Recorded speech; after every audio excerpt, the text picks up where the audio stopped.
It gives me a great deal of pleasure to welcome, at long last, Andries Odendaal to ICAR.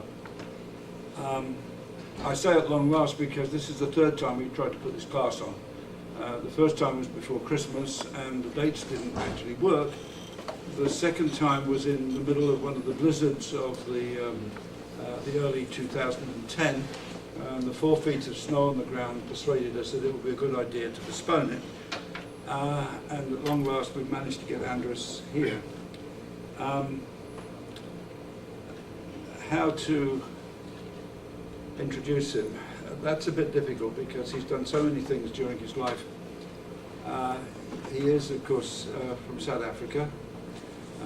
His intellectual, educational background is theology. He's taught in a number of theological establishments in South Africa and was there particularly during the early apartheid period. He's worked in a variety of countries, in Lesotho, for example, on local peace building. He's worked with an old friend of mine, anyway, and many other people in ICAR, Hendrik van der Merwe, who set up, I think in the 1980s, a centre at the University of Cape Town called the Centre for Intergroup Studies, which was a centre for looking at relations within South Africa. So you had to call it intergroup in those days, I think, rather than anything more exact. Thank you, Yanni. He's here at the moment as a visiting fellow at the US Institute of Peace.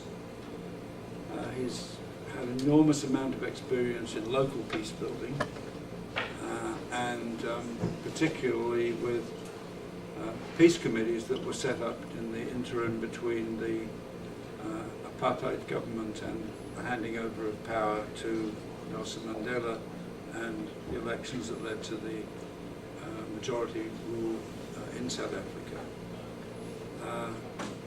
So you have before you somebody who is, has had an enormous amount of experience in peacemaking, peace building in his own country and elsewhere. And he's going to talk to us today, as he was talking at the UN last week, on 3 legs of local peace building. So Andries, welcome. Thank you. Thank you very much, Professor Mitchell, for, to my mind, really a very special opportunity. You know, when I entered this field, I was in my midlife, I was in my mid-40s, when I, for the first time, became aware of this field of conflict resolution. Through the person that you referred to, Javier van der Merwe. And at that stage, ICAR and George Mason University was the only university in the world that offered a PhD in conflict resolution. And of course, John Burton was at that stage our guru. We derived a lot from his theory at the time.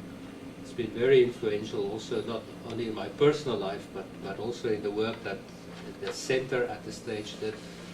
So it's really a special moment for me to be here at ICAR, and I appreciate the invitation. My apology for being a bit late. That has everything to do with my inability to understand instructions.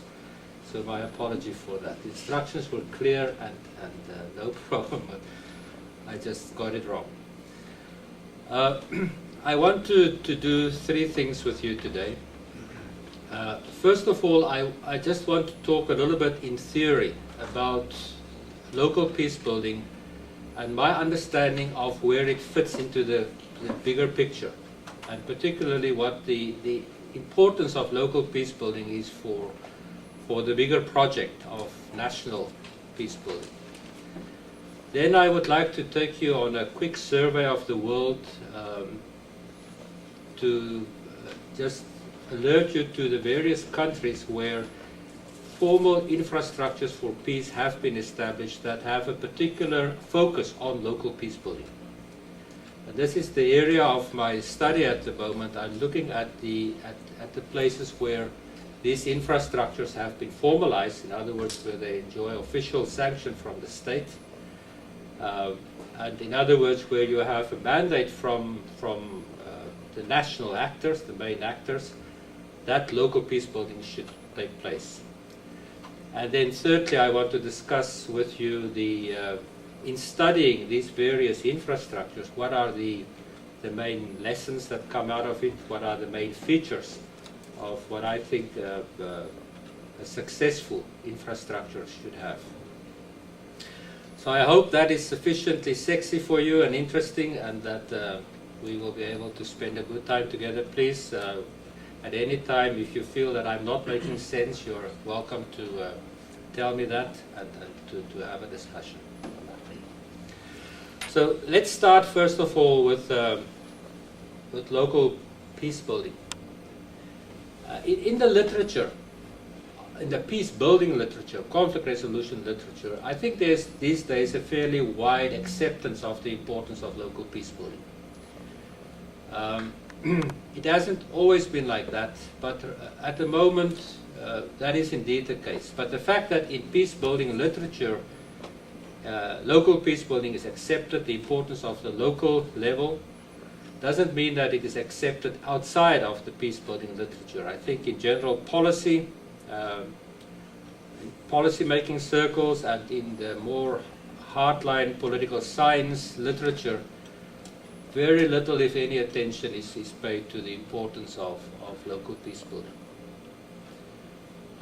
And the big question is, and this question has been raised also by people within the peace building field, people like Mary Anderson, who raised this question very pertinently and say it's the idea that if you do things at local level, building peace or making peace at local level, and that eventually all of these things will add up, that assumption is false, because these things do not necessarily add up.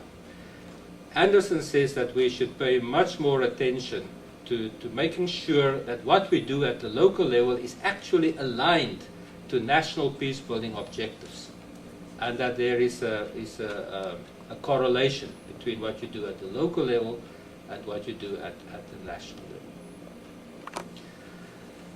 level. There is the book of Stathis Kalyvas, which I assume that you are aware of. To my mind, this book has very important implications for our understanding of local peace building, and I just want to talk a little bit about the theory of Kalyvas. Kalyvas studied the violence of civil war. He tried to understand the logic of violence. Why is it that civil wars are so violent? Why is it that when brothers fight against brothers and neighbors against neighbors, it is so particularly violent? And he came to the conclusion that the assumption that you find in mainstream literature, the assumption that the motivation for the reason why people take part in civil war has primarily to do with the major cleavage of a civil war. And that assumption is not completely correct. A very small percentage of people participate in a war because of the cause. A bigger percentage of people participate in the cause for other reasons. And look at this quotation from Kalyvas that I have for you. He says, alliance, let me just say this. Kalyvas says if we want to understand the connection between political elite and local level participants in the civil war, that connection, the concept to understand that connection best is the concept of alliance. And here he describes alliance. He says alliance entails an interaction between supra-local and local actors, whereby the former, the national elite, the former supply the latter with external muscle, thus allowing them to win decisive local advantage. In exchange, supra-local actors recruit and motivate supporters at the local level. In other words, what Kalyvas is saying is that the reason why at local level people participate in in civil war is because of this alliance with a national actor, in terms of which local people get access to the superior power, the muscle, the ability to use force and to use violence that national actors provide them with. And they use this power to settle their own scores. In other words, pre-war local conflicts and disputes have a major impact on the way that the patterns of allegiance develop in a civil war. You, for example, find, he says, you find that different sides in a local conflict would take different sides in a civil war. Look at this following quote from Kalibas. He says, civil wars are imperfect, multi-layered and fluid aggregations of highly complex, partially overlapping, diverse and localized civil wars, with pronounced differences from region to region and valley to valley, reflecting the rapture of authority into thousands of fragments and micro-powers of local character.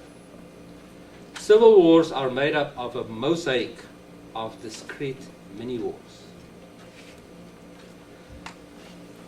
The reason why the theory of Kalibas attracts me is because it corresponds with my own experience.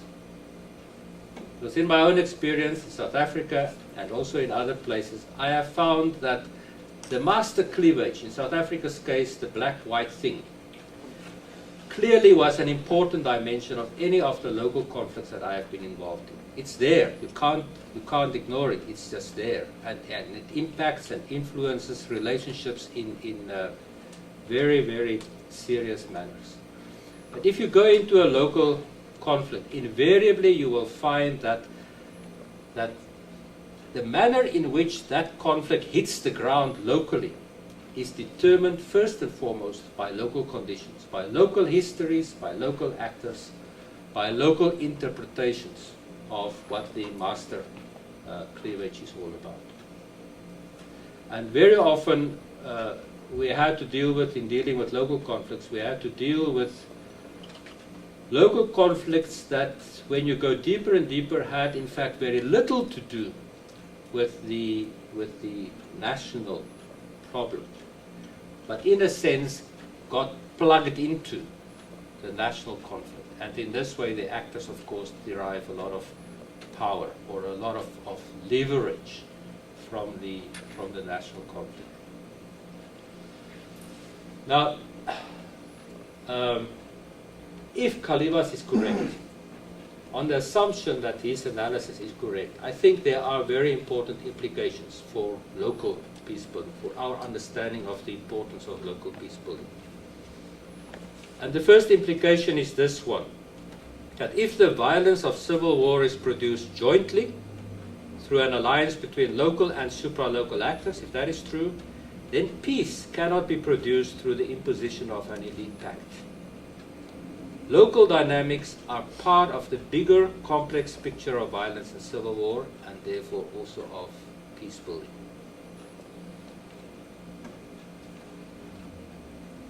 Secondly, local conflict cycles should be dealt with in terms of their own dynamics, and not as carbon copies of the master cleavage. However, local peace building cannot happen in isolation from the bigger conflict and peace systems.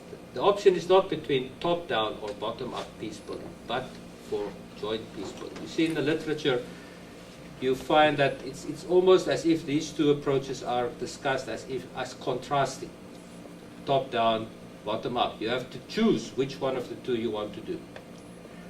The point is, it's not an either-or. Peace has to be built in the interaction between these two levels. Peace has to be built jointly between the top and the bottom level.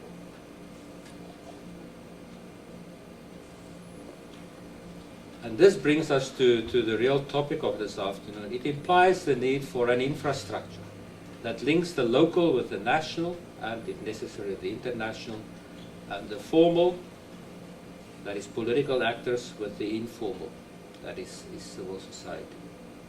Let me just give you a few examples to make this concrete. The city of Jos in Nigeria is very much in the news these days. And there's a cycle of violence there. There's a conflict cycle at Jos that is just intractable.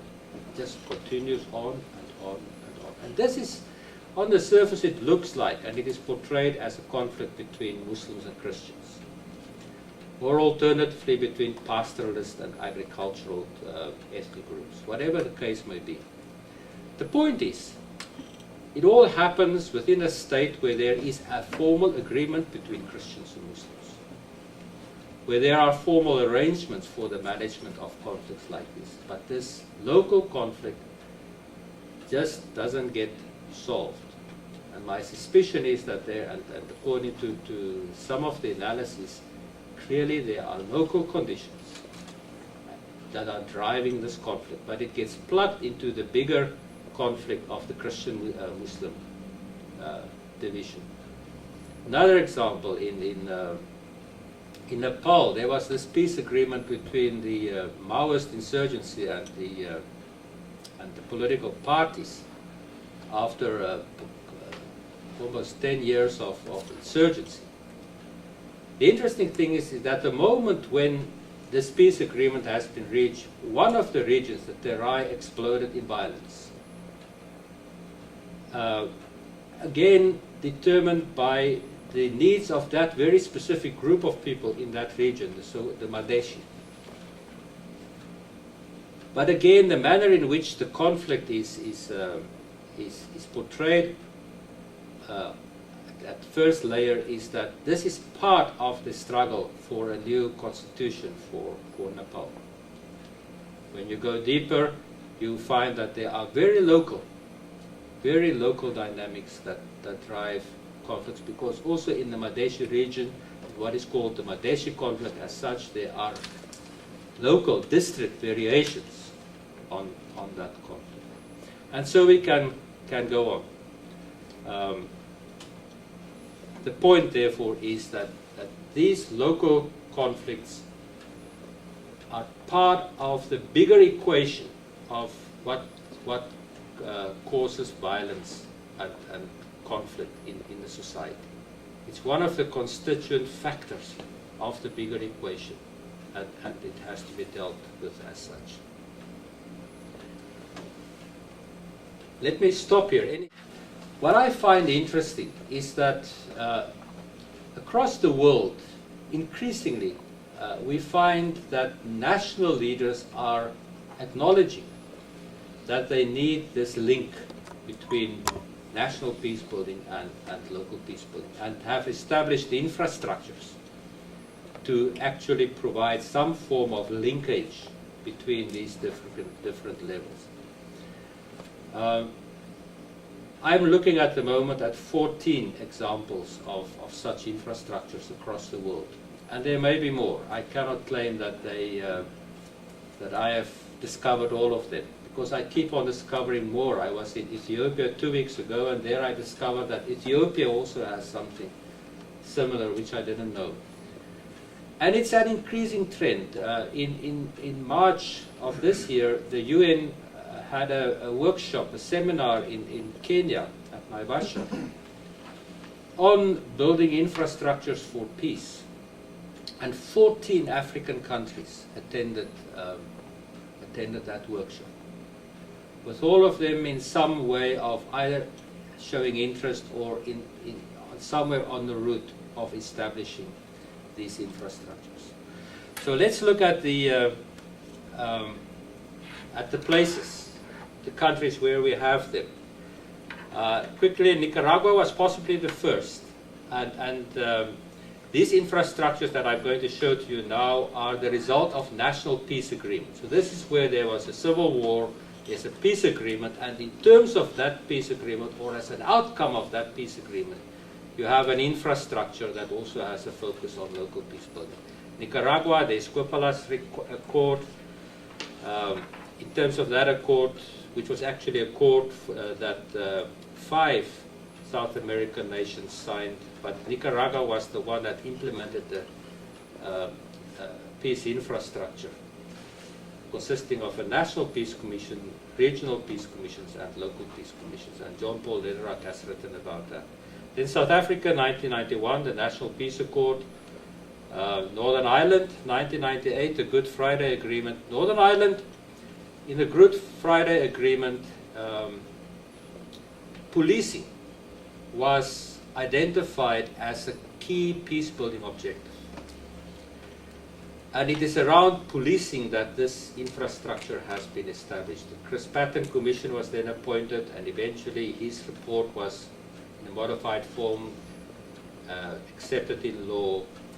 But in terms of that agreement, a national policing board was established with politicians, civil society, and the police represented on that, and district policing partnerships, as they are called, which meant that in every district of Northern Ireland, the politicians, civil society representatives, and the police met regularly to discuss policing objectives for that district.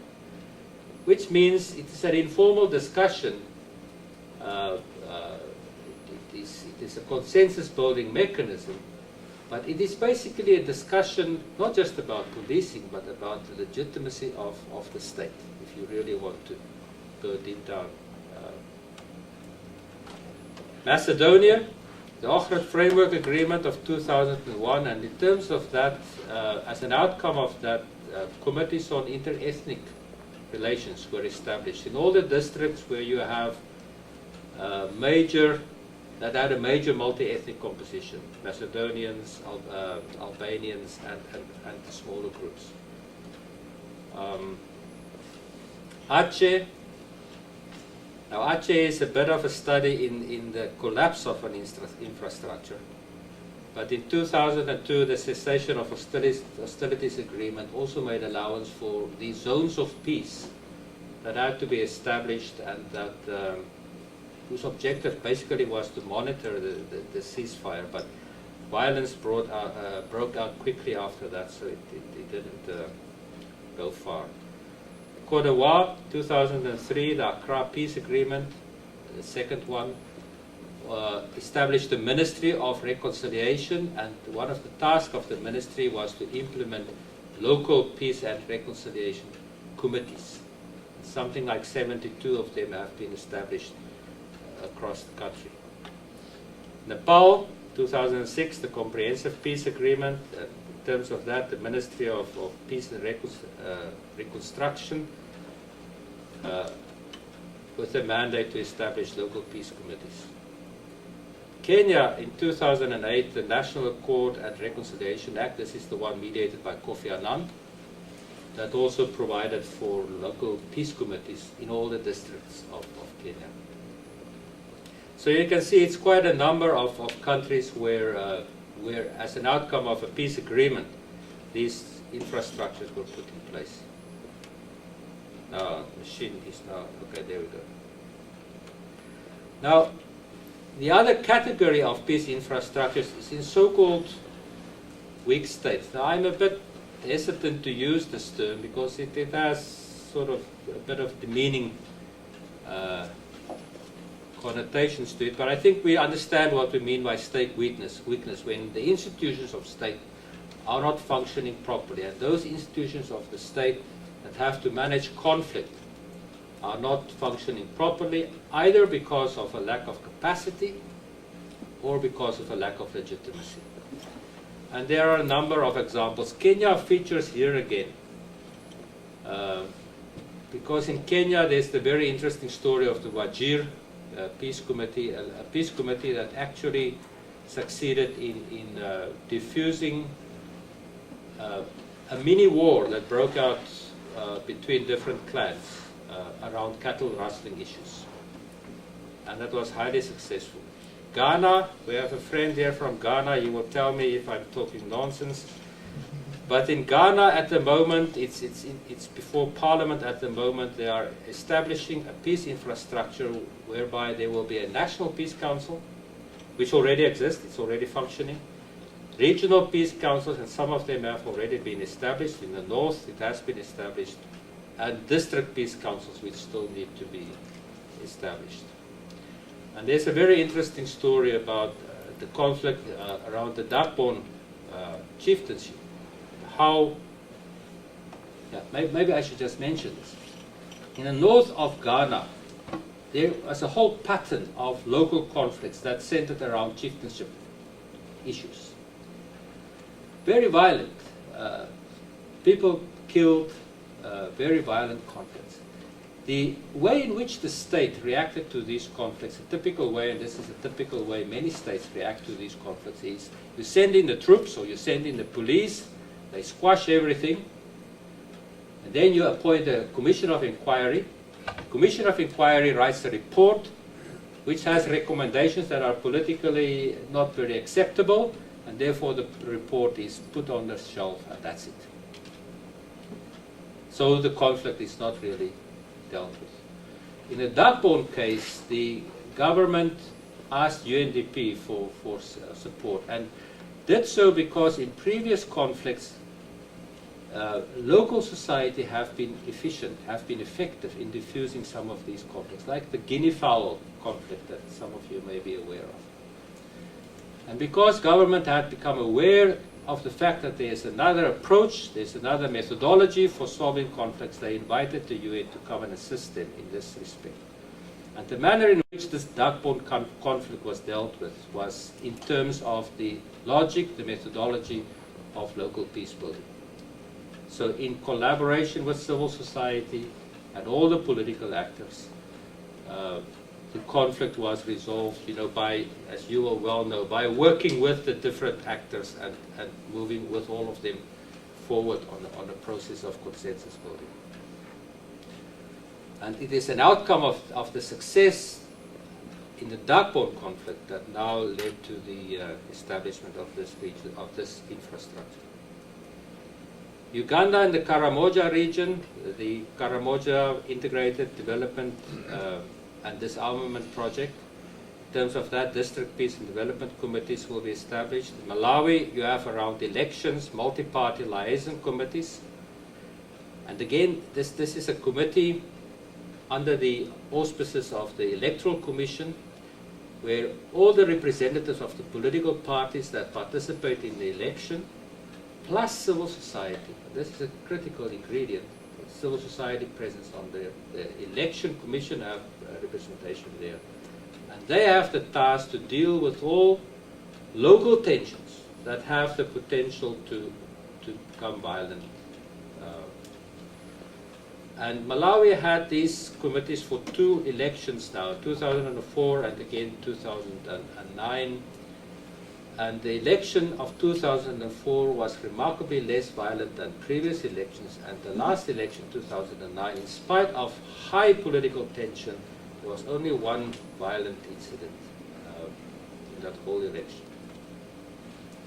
And Sierra Leone, the District Code of Conduct Monitoring Committees, I can tell you long stories about that, but I think you don't want to hear too many stories. Ethiopia, as I discovered 2 weeks ago, the Ministry of Federal Affairs is implementing local peace and security committees. Over 700 of them implemented across the country, with a remarkable reduction in the number of cases that the ministry have to deal with.